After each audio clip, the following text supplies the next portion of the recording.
Halo guys, ketemu lagi nih dengan gua Darwin dalam channel pribadi gua Opini Darwin. Apa kabar kalian semua? Semoga kalian semua dalam keadaan sehat-sehat semua ya. Dan masih semangat untuk mau berangkat ke Kanada ya. Nah, video kali ini sesinya itu Q&A. Kita akan menjawab salah satu pertanyaan dari subscriber. Nah, pertanyaan ini berkaitan dengan istrinya yang mau kuliah ke Kanada dan dia sebagai suami ingin mendampinginya dan bekerja di Kanada. Nah, dia bekerja sebagai seorang video editor dan concern dia itu ialah mengenai Canadian experience. Jika ia ingin bekerja lagi sebagai seorang video editor di Kanada, apakah Canadian experience ini bisa menjadi kendala buat dia? Karena seperti yang kita ketahui kan, seperti yang gue pernah share juga ya, banyak kali gue ditolak dalam interview karena kekurangan Canadian experience. Nah, berkaitan dengan case dia ini bagaimana nih kok? Kira-kira bisa nggak ya dapat kerja sebagai seorang video editor juga nanti di sana? Nah, sebelum kita bahas, jangan lupa ya guys ya untuk subscribe, like, and comment, dan disclaimer, gua bukan agen edukasi, gua bukan agen tenaga kerja, ataupun immigration lawyer ya. Nah, berkaitan dengan pertanyaannya itu, ini ada beberapa hal yang gue mesti jelaskan dulu nih kepada kalian ya. Yang pertama ini berkaitan dengan pencarian kerja itu ialah kita nggak bisa membenchmark, menjadikan satu case atau dua case sebagai titik patokan. Kenapa? Karena tiap orang itu mempunyai case yang unik. Tiap orang mempunyai ceritanya masing-masing. Kenapa gue bisa share hal itu? Ini berdasarkan pengalaman gue pribadi dan pengalaman dengan teman-teman yang ada di surrounding gue ya. Nah, case gue pribadi, seperti yang kalian tahu ya dalam cerita-cerita gue sebelumnya, gue lamar 600 kali, gue interview sekitar 30 kali, dan hampir semuanya itu gagal karena sebagian besar gue nggak punya Canadian experience. Dan gue akhirnya dapat kerja karena apa? Koneksi guys. Nah, berkaitan dengan hal itu, ini sangat kontradiktif. Ketika gue dengar dari beberapa teman gue, ada guys yang dalam hitungan 1 atau 2 bulan dapat pekerjaan yang sesuai dengan bidangnya. Di bidang accounting lagi ya, di bidang yang orang bilangnya white collar jobs gitu ya. Nah, berkaitan dengan hal itu, makanya gue bilang ke kalian bahwa nggak bisa dipatok rata, nggak bisa di benchmark. Bahkan ada juga yang baru landing 2 minggu sudah dapat pekerjaan office coba. Jadinya it's hard to say ya. Tapi gue juga pernah dengar cerita dari teman gue yang membutuhkan tahunan untuk bisa kembali bekerja di office sesuai dengan pekerjaan atau profesi dia dulu di Indonesianya. Nah, jadi ada orang yang case-nya bisa setahun, 2 tahun baru dapat kerja sesuai bidang. Ada yang baru cuman hitungan hari sudah dapat. Ada yang sudah hitungan, dan ada juga yang dalam hitungan bulan baru dapat. Jadi it's hard to say ya kan? Nah, untuk hal itu makanya sebenarnya case tiap orang itu unik masing-masing.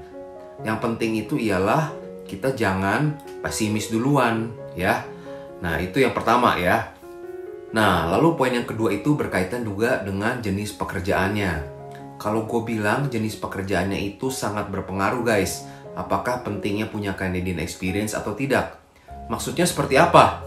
Kalau dalam case-nya gue ya, gue kan bekerja sebagai seorang accountant ya. Nah, accountant itu di Indonesia itu kebanyakan menggunakan peraturan yang namanya PSAK kan ya.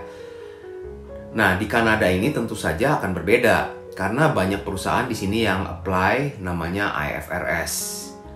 Ataupun banyak perusahaan di Kanada ini ialah cabang dari perusahaan di USA.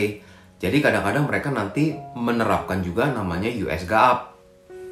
Nah, jadi tentu saja karena peraturannya yang berbeda itu, banyak perusahaan di sini yang ketika meng-hire, kalau imigrannya ini masih baru, belum punya pengalaman, takutnya nanti accounting regulation-nya ada perbedaan. Nanti jadi repot. Demikian juga dengan taxation-nya ya kan. Seperti yang kita ketahui, taxation di Indonesia jelas berbeda dengan taxation di Kanada. Nah, nanti kalau kita pengalaman kita penuh dengan taxation di Indonesia, ketika nanti mau bekerja di sini, taxation-nya beda di sini dengan di Indonesia. PPN di Indonesia 10%, di sini ada HST di Provinsi Ontario 13%. Nah, peraturannya kan beda-beda guys. Nah, makanya itu menjadi concern dari seorang recruiter ya ketika dia nanti mau hire kamu. Tapi ada beberapa pekerjaan yang memang experience-nya itu bisa diakui secara internasional. Nah, contohnya itu yaitu video editor ini sendiri.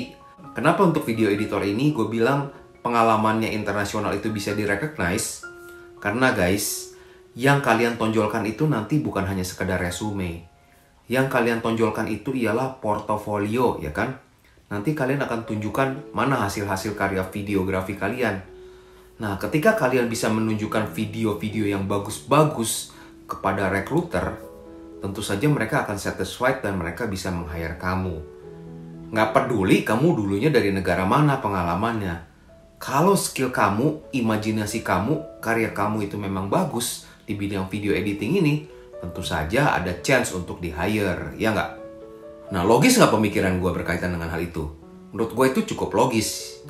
Nah, kenapa gue bisa bilang begitu? Karena seperti yang gue pernah share juga di Indo di Toronto.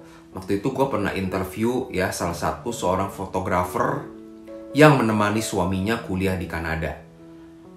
Dan dia bekerja sesuai dengan bidangnya. Dia bisa bekerja sebagai fotografer juga di sini. Nah, seperti yang kita ketahui, yang ditonjolkan ialah portofolionya dan keahlian dia untuk style kameranya ya, style ISO-nya ya, style aperture-nya ya. Nah, itu kan yang paling penting. Dan yang kedua, jago di Adobe Photoshop-nya untuk edit fotonya. Jadi, ya itu yang menjadi concern-nya. Nah, itu jadi yang poin kedua yang menurut gua kalian harus perhatikan. Nah, di luar hal itu, hal-hal lain yang penting mesti kalian pikirkan ialah satu. Yang penting ialah networking, guys. Nanti ketika kalian landing, selain kalian fokus utamanya ialah cari-cari kerja, jangan lupa untuk networking. Seperti yang gue pernah kasih tahu ke kalian di video-video sebelumnya, gue dapat pekerjaan karena networking. Gue mendapat pekerjaan karena landlord gue waktu itu merefer gue di tempat pekerjaan dia, ya. Dan ini juga case-nya cukup banyak. Beberapa temen gue dapat pekerjaannya karena networking dari temennya yang sudah bekerja di perusahaan yang lain, akhirnya dimasukin dan akhirnya dapat, ya. Menurut gua networking itu jauh lebih penting ya dibandingkan dengan kirim resume beribu-ribu lamaran ya. Networking nomor satu, oke?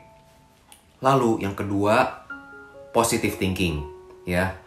Jangan negatif duluan. Aduh, udah mikirin males deh, percuma deh kirim-kirim lamaran banyak nanti juga ditolak.